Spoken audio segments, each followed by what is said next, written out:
Estàvem tafanejant per la Maria Caldés i ens hem tornat la sorpresa de la presentació d'un llibre sobre Errol Flynn, Mallorca, escrit per una mallorquina que ens explicarà l'origen d'aquest llibre. Aquest llibre que és El Equador d'Ulisses.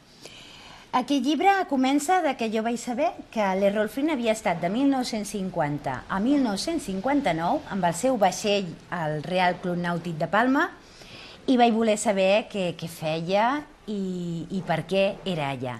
Ho has sabut tot? Tot. Va arribar per atzar mentre se n'anava cap a Gibraltar en el vaixell i el va sorprendre una tormenta i ell i la seva dona, la Patris, es varen enamorar de Mallorca. Jo he tingut la sort que m'han explicat les seves històries, fills de mariners que havien estat a la tripulació del Zaka, del vaixell de l'Errol, i gent que el coneixia dels bars, dels locals on ell anava a prendre les seves copetes. Jo, pel que he pogut saber, doncs, era gamberro, però també era una persona molt carinyosa, molt afable i que es volia divertir. Sobretot es volia divertir. De fet, he titulat el llibre L'Equador d'Ulisses perquè ell deia que estava a punt d'arribar a l'equador de la seva vida i volia 50 anys més de diversió.